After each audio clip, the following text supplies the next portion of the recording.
Hello everyone, I am Raman और आप देख रहे हैं मैथ्स ए लॉजिकल स्टडी, हमारा एजुकेशनल चैनल।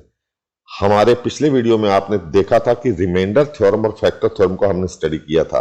रिमाइंडर थ्योरम और फैक्टर थ्योरम को हमने स्टडी किया था और एक अलग छोटे से वीडियो के अंदर एक एग्जाम्पल से आपको मिडिल टर्म स्प्लिट का भी बताया था। आज हम इसी चैप्टर नंबर 2 की एक्सरसाइज नंबर 3 को सॉल्व करेंगे। एक्सरसाइज नंबर 4 को हम कुछ इस पार्ट में सॉल्व करेंगे, कुछ सेकंड वीडियो में लेंगे क्योंकि काफी बड़ी एक्सरसाइज है और बहुत ही डिटेल में उसको स्टडी करना है। तो सबसे पहले हम एक बार 1 मिनट में रिमाइंडर थ्योरम और फैक्टर थ्योरम को दोबारा से स्टडी करते हैं। तो रिमाइंडर थ्योरम में हमने आपको बताया था कि कोई एक पॉलिनोमियल है px, कोई पॉलिनोमियल है px whose degree is more than और इक्वल टू 1 और a क्या है, a is any real number. तो इन दोनों की कंडीशंस के साथ में हमने आपको एक्सप्लेन किया था कि रिमाइंडर थ्योरम क्या है। तो remainder theorem is px polynomial is equal to x minus a multiplied by quotient qx plus pa, और pa क्या है, pa is the value of x at point a। Means polynomial में अगर आप value a put करते हैं तो जो भी आपके पास रिमाइंडर आता है that is known as pa। तो जो हमारी रिमाइंडर थ्योरम है वो बेसिकली क्या है, px is equal to x minus a into quotient of x plus pa। इसी में अगर pa की वैल्यू आपके पास 0 आ जाती है, अगर आपके पास pa की वैल्यू 0 आ जाती है तो यही रिमाइंडर थ्योरम हमारी फैक्टर थ्योरम में कन्वर्ट हो जाती है। इसी को हम बोलते हैं फिर फैक्टर थ्योरम। और जब 0 आ जाती है pa की वैल्यू तो हम साथ में ये भी बोलते हैं कि x माइनस a जो है that is a factor, that is a factor of polynomial px। ठीक, तो ये चीज तो एक इसमें क्लियर हो गई कि आपके पास कि फैक्टर x माइनस a तभी हो सकता है एक पॉलिनोमियल का when pa is equal to 0, means px is perfectly divisible by x minus a। x minus a से अगर perfectly divisible है then we say x minus a is a factor of polynomial px।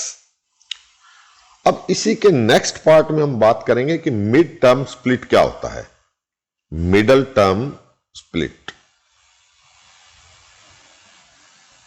एक चीज तो ये ध्यान रखिए कि मिडिल टर्म स्प्लिट की जब हम बात कर रहे हैं तो हम डिग्री 2 की बात कर रहे हैं, क्वाड्रेटिक पॉलिनोमियल की बात कर रहे हैं, डिग्री 2 की ही बात कर रहे हैं। और उसमें हम मिडिल टर्म स्प्लिट तभी कर सकते हैं जब हमारे पास जो इक्वेशन होती है वो होती है इस फॉर्म के अंदर, किसमें ax square plus bx plus c। ये अगर हमारा पॉलिनोमियल है तो हम इसमें मिडिल टर्म स्प्लिट की बात कर सकते हैं। अगर क्यूब में या उससे अलावा कोई और है तो हम मिडिल टर्म स्प्लिट के लिए ये रूल नहीं लगा सकते। तो मिडिल टर्म स्प्लिट के अंदर क्या होता है कि आपको जब किसी के फैक्टर बनाने होते हैं, किसी भी इक्वेशन के, सपोज आपको फैक्टर बनाने हैं, फैक्टर बनाने हैं तो फैक्टर बनाने के लिए आपको middle term split, middle term कौन सी है इसकी, bx एक मिडिल टर्म है इसकी, इसको 2 पार्ट्स में स्प्लिट करके और उसके बाद हम कुछ कॉमन लेके इसको फैक्टराइज करते हैं। फैक्टराइज करने का मतलब क्या है, जैसे सपोज करो आपके पास एक एग्जांपल लेता हूं कि सपोज एक नंबर 24 है तो 24 को हम छोटे छोटे फैक्टर्स में लिख के बना सकते हैं कि ये 24 आया कहां से, इसके कौन कौन से फैक्टर्स हैं, किन किन पार्ट्स को मिलके मल्टीप्लाई होके ये बना है। तो जैसे ये 2 इंटू 2, ये 4 से भी डिवाइड होता है, 8 से भी होता है, तो ये इसका हो गए, इसके फैक्टर्स हो गए 2, 2, 2 एंड 3, ये 4 इसके फैक्टर्स हो गए। तो हम इसको बोलते हैं, ये चारों चीजों को इसके फैक्टर्स बोलते हैं। ये इसके जो फैक्टर्स हैं, आप ये तो 4 आपको अलग से फैक्टर्स नजर आ रहे हैं, आप इनमें से कोई भी 2 को मल्टीप्लाई कर लीजिए। सपोज 2 इंटू 3, 2 इंटू 3 को मल्टीप्लाई किया तो 6 आ गया, तो 6 is also a factor of 24। 6 is also a factor of 24। इन तीनों को मल्टीप्लाई किया 2 into 2 into 8, so 8 is also a factor of 24। Means जो जो नंबर ऐसे हैं जो 24 को डिवाइड कर सकते हैं उनको हम बोलते हैं फैक्टर्स ऑफ 24। ऐसे ही हमने इस ax square plus bx plus c के अंदर हमने फाइंड करना है कि इसके फैक्टर्स कौन से हैं, और उसके लिए हमने इसकी मिडिल टर्म को स्प्लिट करना है। जब हम ये कहते हैं कि ये 6 है, ये फैक्टर ऑफ 24 है, ये 8 है, ये फैक्टर ऑफ 24 है, तो हम ये भी साथ में कहते हैं कि this 24 is a multiple of 8, it is a multiple of 6, is a multiple of 2, is a multiple of 3। ये भी हम साथ में बोलते हैं। 3 तो एक उसका छोटा सा पार्ट है, एक्चुअल नंबर तो 24 है, तो हम ये बोलते हैं कि 24 is a multiple of 3, multiple of 6, multiple of 8, multiple of 2, multiple of 12, because 3 into 2 into 2 कितना होता है 12, तो 12 का भी मल्टीपल है। आपको ऐसे ही ax square plus bx plus c, ax square plus bx plus c, इसके अगर फैक्टर फाइंड करने हैं हम तो हमने ये bx को दो पार्ट्स में डिवाइड करना है, इसको हम बोलते हैं मिडिल टर्म स्प्लिट। तो bx को जब हम दो पार्ट में डिवाइड करेंगे तो हमारे को दो कंडीशंस फुलफिल करनी पड़ेंगी, दो कंडीशंस फुलफिल करनी पड़ेंगी। और वो कंडीशंस क्या हैं? वो कंडीशंस ये हैं कि ये जो b है इसके जो भी दो पार्ट होंगे, bx के जो दो पार्ट होंगे वो क्या होने चाहिए? bx के दोनों पार्ट, सपोज करो वो px और qx है, एक पार्ट px है और दूसरा qx है, तो ये दोनों पार्ट ऐसे होने चाहिए कि जिनको जब हम सम करें तो हमारे पास आंसर क्या आना चाहिए? bx। और सेकंड कंडीशन है कि जब हम इनको दो पार्ट्स में डिवाइड करें तो उन दोनों के मल्टीपल में क्या आना चाहिए?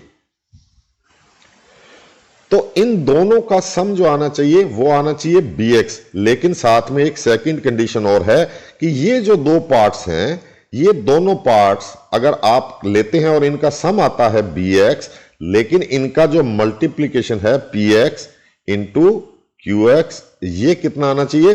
ca। ये a इसका कोफिशिएंट और c कांस्टेंट टर्म, इन दोनों के मल्टीपल के बराबर भी आने चाहिए। हम ऐसे ही दो पार्ट्स में इसको लिख सकते हैं, जब bx is equal to px plus qx हो और px इंटू qx करें तो वो ca के बराबर में आए। वही दो पार्ट जब हम इसके करेंगे तो हम इसमें से कुछ कॉमन लेके और इसके फैक्टर्स को क्लियरली डिनोट कर पाएंगे, अदरवाइज हम इसके फैक्टर्स नहीं बना पाएंगे, मिड टर्म स्प्लिट से नहीं बना पाएंगे। एक इसका छोटा सा एग्जांपल लेते हैं, उससे आपको और ज्यादा क्लियर होगा। सपोज हमारे पास एक इसका एग्जांपल है x square minus x minus 6। अब इसके दो पार्ट्स करने हैं मिडिल टर्म के। मिडिल टर्म कौन सी है इसकी? Minus x. एक चीज हमेशा ध्यान रखिए, जब भी हम मिडिल टर्म की बात करेंगे या कोफिशिएंट ए और सी की बात करेंगे तो हम उसका साइन जरूर कंसीडर करेंगे, वरना आपका क्वेश्चन बिल्कुल गलत हो जाएगा।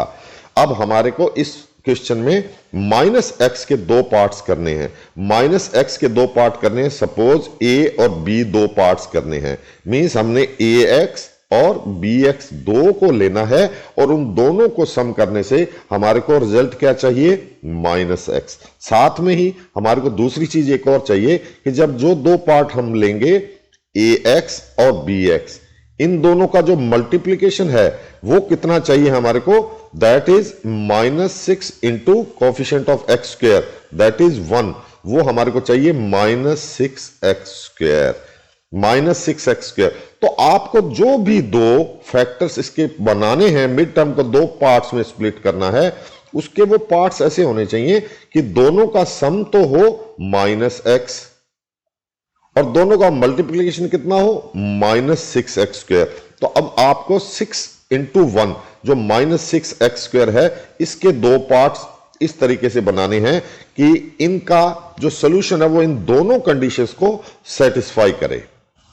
तो कौन कौन से कॉम्बिनेशंस हो सकते हैं? कॉम्बिनेशंस हो सकते हैं, अगर आपने -6 को क्रिएट करना है तो आपके पास कॉम्बिनेशन हो सकता है -6 इंटू +1, +6 इंटू -1, -3 इंटू +2, +3 इंटू -2। ये चार कॉम्बिनेशन आपके पास हैं। बिकॉज आपने 6 को फैक्टराइज किया है तो आपके पास ये चार कॉम्बिनेशन आते हैं। इन चार कॉम्बिनेशन से ही आपने ये फाइंड करना है कि हमारे माइनस एक्स जो ये टर्म है इसके दो पार्ट्स कौन से होंगे। तो मल्टीप्लिकेशन से तो आपने निकाल लिया कि इनमें से किसी को भी मल्टीप्लाई करें तो हमारे को -6x² मिलेगा, लेकिन दोनों को सम करने से भी -1x मिलना चाहिए। तो वो इससे नहीं मिल सकता, इससे आ जाएगा -5x, इससे कितना आ जाएगा +5x, ठीक है ना।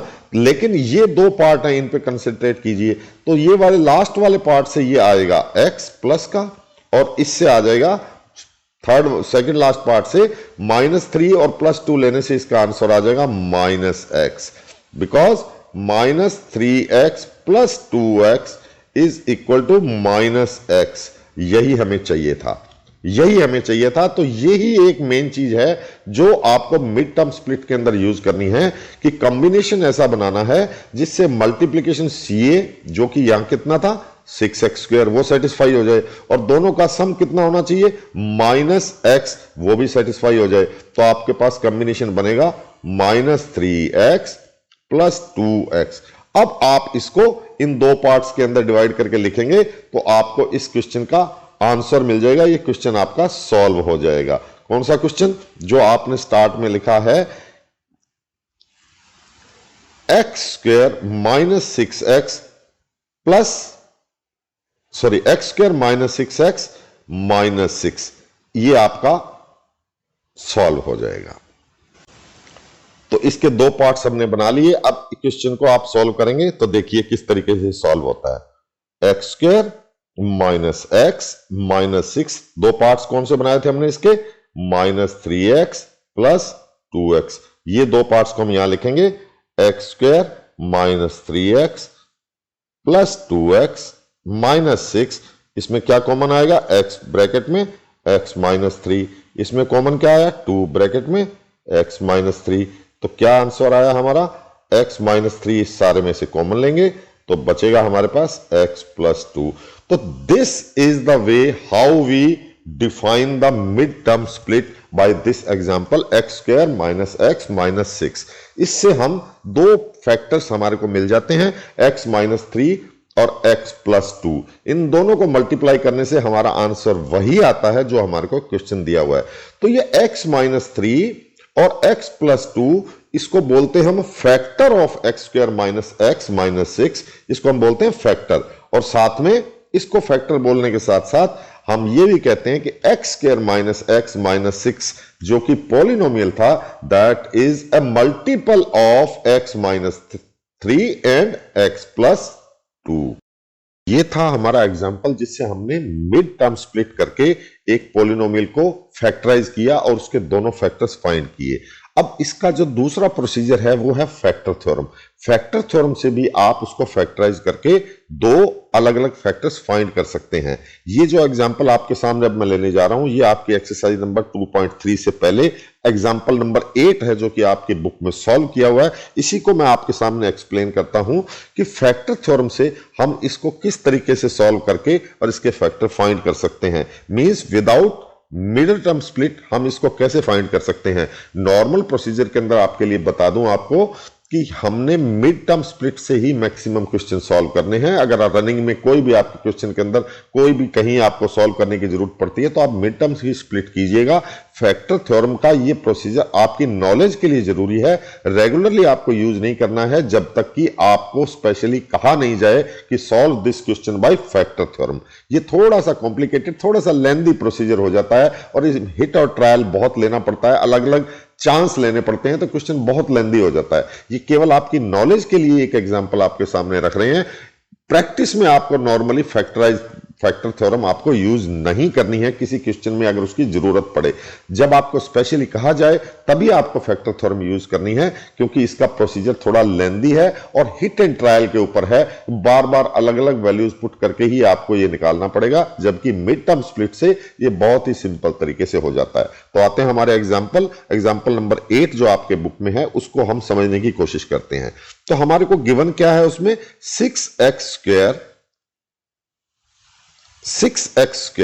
माइनस 17x, 6x² - 17x + 5, ये एक पॉलिनोमियल है और इसको हमने फैक्टराइज करना है बाय यूजिंग फैक्टर थ्योरम। तो फैक्टर थ्योरम यूज करने के लिए आपको सबसे पहले तो एक्स स्क्वायर का जो कोफिशिएंट है उसको कॉमन ले लेना है, उसको कॉमन ले लेना है। वो 6 ब्रैकेट्स के बाहर चला गया तो आपके पास जो पॉलिनोमियल बचा वो बचा x square plus 6x 17/6x plus 5/6x। इसको हम पॉलिनोमियल px मान लेते हैं, px मान लेते हैं तो टोटल पॉलिनोमियल हमारा क्या हो जाएगा 6 मल्टीप्लाइड बाई px। तो ये px है, इसको दो पार्ट्स में हमने डिवाइड करना है। कौन से दो पार्ट्स होंगे, क्योंकि x का जो आपका कोफिशिएंट हमने 1 बना दिया है तो उसके दो पार्ट्स होंगे x माइनस ए और x माइनस बी। अब जैसे हमने अब पहले स्टडी किया है कि इसके दो पार्ट्स जब ये इस तरह से होंगे x माइनस ए और x माइनस बी, तो a और b की जो वैल्यू होगी a b मल्टीप्लाइड होगी वो होगी 5/6। ये देखिए 5/6। तो अब इस 5/6 से ही हम फैक्टर थ्योरम को सॉल्व करने की कोशिश करेंगे। हमारे को सबसे पहले केवल और केवल 5/6 के ऊपर ही कंसंट्रेट करना है। मिड टर्म से हमारा कोई लेना देना नहीं है, एक्स स्क्वायर के कोफिशिएंट से कोई मतलब नहीं है। 5/6 ही यूज होगा अगर आपका एक्स स्क्वायर का कोफिशिएंट आपने 1 बना दिया है तो 5/6 के कौन कौन से फैक्टर्स हो सकते हैं जो 5/6 को डिफाइन करें, तो आप इसके डिनोमिनेटर की तरफ जाइए तो वो आपको मिलेगा 6। तो उससे आपके 6 के फैक्टर कौन कौन से बनेंगे, जो चांसेस हैं 1/2 और 1/3, 1/2 और 1/3 ये दोनों 1/6 के फैक्टर होते हैं। ऐसे ही अब आप 5/6 को कंसीडर करेंगे टोटल, तो ऊपर वाले न्यूमरेटर से की तरफ जाएंगे तो इसके 5 होते हैं, तो आप इस 5 को 1/3 से भी मल्टीप्लाई कर दीजिए और 1/2 से भी मल्टीप्लाई कर दीजिए। तो इससे आपके पास दो ऑप्शन आ जाएंगे, प्लस माइनस 5/3 और प्लस माइनस 5/2। यानी इस क्वेश्चन को सॉल्व करने के लिए फैक्टर थ्योरम में हमारे पास 4 ऑप्शन हैं और वो प्लस माइनस में, इसलिए हमारे पास एक तरह से 8 ऑप्शन हो गए। तो इन 8 ऑप्शंस में से ही हमने रैंडमली ट्राई करने हैं कि कौन सी ऐसी वैल्यू है जिसको पुट करने से आपका जो पॉलिनोमियल है वो 0 हो जाता है। तो अब इसीलिए मैं आपको बोल रहा था कि ये थोड़ा सा लेंथी प्रोसीजर हो जाता है कि आपके पास 8 ऑप्शंस आए हैं और आपको 2 ही फाइंड करने हैं। तो आप रैंडमली इसके अंदर अलग अलग वैल्यू पुट करेंगे। तो सपोज कीजिए आपने सबसे पहले वैल्यू पुट की कितनी, x की 1/2। 1/2 पुट करने से आपके पास जो आंसर आता है वो 0 नहीं आता। तो हम इसको साइड में कर देते हैं कि 1/2 इसका फैक्टर नहीं हो सकता, 1/2 इसका 0 नहीं हो सकता। ऐसे ही आप बार बार ट्राई करेंगे तो आपको नेक्स्ट एक मिल जाएगा कि -1/3 वैल्यू पुट करने से इसकी वैल्यू टोटल 0 हो जाती है। यहां आप चेक करेंगे तो आपको एक 0 नजर आ जाएगी। ठीक है, तो इससे आपको एक चीज क्लियर होगी कि P -1/3 मीन्स पॉलिनोमियल की वैल्यू अगर -1/3 पुट करते हैं x की, तो हमारे पास जो आंसर आ जाता है, रिजल्ट आ जाता है, वो आ जाता है 0। जब वो 0 आ जाता है तो हम उसको डिनोट करते हैं कि x + 1/3 is a factor of this polynomial. Value put क्या की थी हमने, -1/3। तो अगर उससे 0 आ गया तो हमारे पास जो फैक्टर हो जाएगा वो हो जाएगा x + 1/3। इसी तरह से आप बार बार ट्राई करेंगे तो एक और वैल्यू आएगी P -5/2। जब आप पुट करेंगे तो उससे भी इसकी वैल्यू 0 आ जाएगी। तो ये दोनों इसके फैक्टर हो जाएंगे। अब px के फैक्टर आपने दो बना लिए, कौन कौन से, x + 1/3 और x + 5/2। तो इन दोनों को आप उसमें पुट कर देंगे जो आपके गिवन पॉलिनोमियल उसके अंदर, और गिवन पॉलिनोमियल जो टोटल है आपका px जो है, जो स्टार्ट में लिया था वो क्या है, 6 मल्टीप्लाइड बाई x + 1/3 x + 5/2। इन सारे को सॉल्व करेंगे तो आपके पास आंसर जो आ जाएगा वो आ जाएगा 3x + 1 और 2x + 5। ये दो फैक्टर्स इसके हैं जो हमने पॉलिनोमियल लिया था। तो फैक्टर थ्योरम से आपको करना क्या है, दोबारा 1 मिनट में बताता हूं कि आपको सबसे पहले कॉमन लेके एक्स स्क्वायर का कोफिशिएंट 1 बना देना है। उसके बाद में जो आपके पास कांस्टेंट पार्ट बचेगा उसके रैंडमली अलग अलग फैक्टर से ट्राई करना है, और जो जो फैक्टर्स पुट करने से पॉलिनोमियल की वैल्यू 0 हो जाती है वही वैल्यू के हिसाब से आपको उसके फैक्टर डिसाइड करने हैं। और लास्ट में जो आपने कॉमन लिया है, जैसे 6 कॉमन लिया था, उससे मल्टीप्लाई करना लास्ट में मत भूलिए, वरना क्वेश्चन गलत हो जाएगा। अब इसके बाद इन चीजों को करने के बाद हम करेंगे एक्सरसाइज 2.3 को पूरा सॉल्व। जो जो क्वेश्चन उसमें सिमिलर होंगे उनको हम छोड़ देंगे और अदरवाइज 2.3 एक्सरसाइज को हम कंप्लीट करेंगे। तो अब हम सॉल्व करेंगे एक्सरसाइज 2.3। 2.3 में ही हमारे को यही डिटरमिन करना है। फर्स्ट क्वेश्चन में determine which of the following polynomials has x plus 1 as a factor. x plus 1 इसका फैक्टर है या नहीं है, ये हमें फाइंड करना है, ये हमें चेक करना है। तो x प्लस 1 इसका फैक्टर है या नहीं है, इसके लिए हमें क्या करना है, x की वैल्यू -1 पुट कर देनी है इस पॉलिनोमियल के अंदर। तो जब आप वैल्यू पुट करेंगे तो आपके पास आंसर आ जाएगा, रिजल्ट आ जाएगा 0। 0 आने का मतलब कि x is equal to -1 put करने से अगर 0 आता है तो x plus 1 is a factor of this polynomial. तो इसका सेकंड थर्ड पार्ट इसी तरीके से कर लें, सेम टू सेम है। फोर्थ पार्ट हम सॉल्व कर देते हैं क्योंकि इसके अंदर स्क्वायर रूट का एक टर्म आ रही है, तो उसको एक बार देख लेंगे कि इसमें कहीं आपको कोई कंफ्यूजन ना हो। कोई मल्टीप्लिकेशन या डिवीजन में प्लस माइनस करने में रूट का एक क्या यूज होता है देख लेंगे फोर्थ में। तो इसमें क्या पुट करेंगे, x is equal to -1। x is equal to -1 put करने से ये आंसर आ जाएगा, यहां पर -1, इसका सोल्यूशन -1, ये +2, ये √2। इससे कोई फर्क नहीं पड़ने वाला रूट से। इसका आंसर, इसका रिजल्ट 0 नहीं आ रहा है। So x plus 1 is not a factor of this question. Question number 2। Question number 2 है कि if a polynomial px is equal to 2x cube plus x square minus 2x minus 1, तो हमें check करना है कि at gx is equal to x plus 1 इसकी क्या position रहने वाली है, क्या ये इसका फैक्टर है या नहीं है। gx is equal to x plus 1 means you have to put x is equal to -1। -1 put करने से हमारे पास रिजल्ट जो आता है वो 0 आ जाता है। इसका मतलब x प्लस 1 जो पॉलिनोमियल gx है, this is a factor of polynomial px। Question number 3। इसके क्वेश्चन नंबर 2 के बाकी पार्ट्स आप इसी तरीके से सॉल्व करके चेक कर सकते हैं, कोई ज्यादा टफ नहीं है। Question number 3, find the value of k if x minus 1 is a factor of px। तो इसमें आपको एक कंडीशन दे दी है उन्होंने कि x माइनस 1 उसका फैक्टर है। फैक्टर है तो जब x इज इक्वल टू हम पुट करेंगे 1 तो इसकी टोटल पॉलिनोमियल की वैल्यू होनी चाहिए 0। अगर वो 0 आएगी तो वो k की वैल्यू भी हमारे को डिफाइन कर देगी। तो x is equal to -1, x is equal to 1 put करने से क्या होगा, x square plus x plus k, 1 square plus 1 plus k, this shows k is equal to -1, sorry k is equal to -2 means k की value -2 होगी। तो इसका जो result होगा वो P1 पर that will be equal to 0। Question number 4। Question number 4 के अंदर आपको मिड टर्म स्प्लिट करना है। मिड टर्म स्प्लिट आपको जैसे पहले बताया था कि वो डिफाइन होता है, मिड टर्म क्या है इसमें -7x, और ये डिफाइन किससे होती है, रिजल्ट तो चाहिए आपको -7x और दोनों का प्रोडक्ट कितना चाहिए 12 इंटू 1x स्क्वायर। ये 1 यहां से लेना है और 12 यहां से लेना है विद देयर साइन, उनका साइन भी साथ में लेना है। तो इसके दो ऐसे पार्ट्स करने हैं, 12x स्क्वायर के दो ऐसे पार्ट्स करने हैं जिनसे दोनों का सम करने पर हमें क्या मिले 7x और दोनों का प्रोडक्ट कितना मिले 12x स्क्वायर। तो ये दो पार्ट्स बनेंगे 4x एंड -3x। ये कैसे बनते हैं ये आपको एक हमारे पिछले छोटे से वीडियो के अंदर एक्सप्लेन किया हुआ है, उसको जरूर देखिए जाके। ये बहुत कंफ्यूजिंग हो जाता है, अगर एक भी साइन प्लस माइनस का गलत हो जाए तो आपको दिखने में लगेगा कि रिजल्ट आपका सही आ रहा है, लेकिन वो सही नहीं होगा। तो इस छोटे से वीडियो में जिसमें एक ही टाइप के 4 क्वेश्चन को सॉल्व करके आपको दिखाया गया है, वो वीडियो जरूर देखिएगा, तो आपको ये मिड टर्म स्प्लिट करने का जो प्रोसीजर है वो बड़ा क्लियर हो जाएगा और बहुत इजी लगने लगेगा।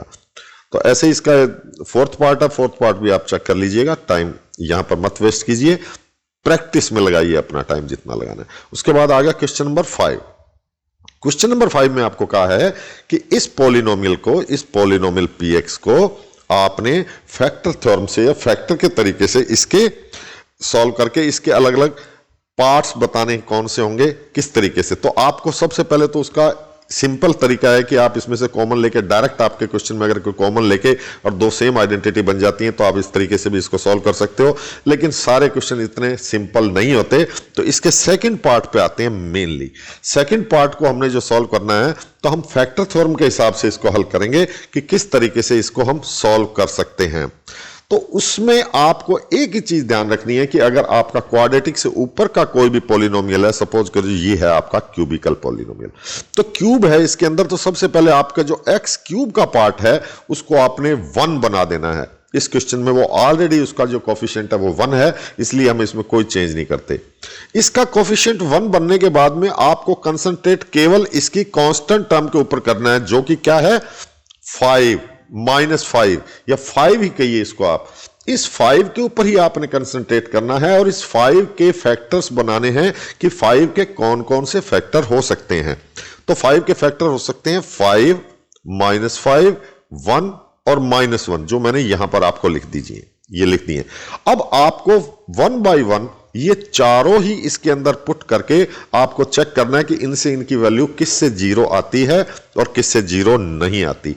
तो आपने जब इसमें 1 पुट किया तो आपके पास इसकी वैल्यू 0 नहीं आ रही, 1 पुट करने से इसकी वैल्यू 0 नहीं आ रही, लेकिन -1 पुट करने से 0 आ रही है। x = -1 पुट करने से 0 आ रही है, इट मींस x + 1 इसका वन ऑफ द फैक्टर्स होगा। वन ऑफ द फैक्टर्स, और भी हो सकते हैं लेकिन एक फैक्टर इसका x + 1 जरूर होगा। ऐसे ही आप 5 और -5 के ऊपर जब चेक करेंगे तो जब p की वैल्यू आप 5 रखेंगे तो आपके पास इसका रिजल्ट 0 आ जाएगा। It means x -5 is also a factor, is also a factor। अब इसमें आपने इसकी वैल्यू दोनों पुट करके देख ली, लेकिन आपने ये देखा कि जब x -5 पुट करते हैं तो इसकी वैल्यू 0 नहीं आती है। ऐसे ही अगर आप इसकी वैल्यू x = 1 पुट करेंगे तो भी 0 नहीं आएगी, तो वो दोनों इसके फैक्टर नहीं है। तो अब इसके फैक्टर कौन से हो गए, एक तो हो गया x + 1 और दूसरा हो गया x -5। लेकिन क्योंकि ये क्यूबिकल इक्वेशन है, क्यूबिकल आपका पॉलिनोमियल है, इसके फैक्टर 3 होंगे, एक नहीं हो सकता या 2 नहीं हो सकते। लेकिन हमने इस तरीके से सॉल्व किया तो इसके फैक्टर तो केवल 2 ही आ रहे हैं।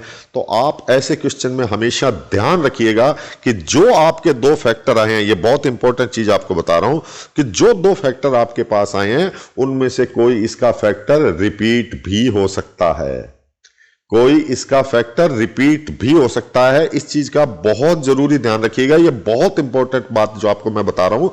तो ये जो 2 हैं x + 1 और x -5, इनमें से कोई एक फैक्टर रिपीट हो रहा है, वो आपको डिवाइड करके ही चेक करना है कि क्या x + 1 इसके 2 बार आएगा इसके फैक्टर्स में।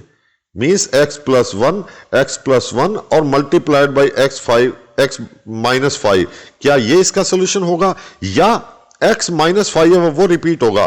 मींस x + 1 x -5 और x -5, ये आपको डिवाइड करके चेक करना है। ये बहुत इंपॉर्टेंट पार्ट है। इसका आपको मैं बेस्ट एग्जांपल देता हूं, उससे आपको कुछ और क्लियर हो जाएगा। जैसे सपोज करो एक नंबर है 18 और 18 के फैक्टर्स की हम बात करें और कोई आपको ये कहे कि 3 इज ए फैक्टर ऑफ 18, तो बिल्कुल है, बिकॉज 6 × 3 = 18 होता है, तो 3 इसका फैक्टर है। अब दूसरी बात कहते हैं कि 2 इज ए फैक्टर, तो 2 इसका फैक्टर है बिकॉज 9 × 2 = 18, तो 2 भी इसका फैक्टर है। तो इसका मतलब क्या हुआ कि 3, 2 बोथ आर फैक्टर्स ऑफ 18। लेकिन इसका यह मतलब नहीं है कि 3 और 2 केवल सिंगल टाइम ही इसके फैक्टर हैं, बिकॉज 18 = 3 × 3 × 2, तो ये 3 पार्ट्स में है। तो इट मींस 3 इसका फैक्टर है, 2 इसका फैक्टर है, लेकिन 3 इसका फैक्टर कितनी बार है, ट्वाइस। ये इसका ट्वाइस फैक्टर है। तो पिछले इस क्वेश्चन के अंदर सबसे इंपॉर्टेंट चीज यही है कि जब आप फैक्टर फाइंड करेंगे, किसी ऐसे क्वेश्चन में फाइंड करें और आपको क्यूबिकल पॉलिनोमियल के अंदर 2 ही फैक्टर नजर आए तो और कोई ऑप्शन नहीं हो, तो इसका मतलब उन दोनों में से ही कोई एक फैक्टर रिपीट हो रहा है। तो ये चीज आपको मेन ध्यान में रखनी है। इस तरह से आपकी ये 2.3 एक्सरसाइज कंप्लीट होती है। नेक्स्ट वीडियो में हम 2.4 एक्सरसाइज को कंप्लीट करेंगे।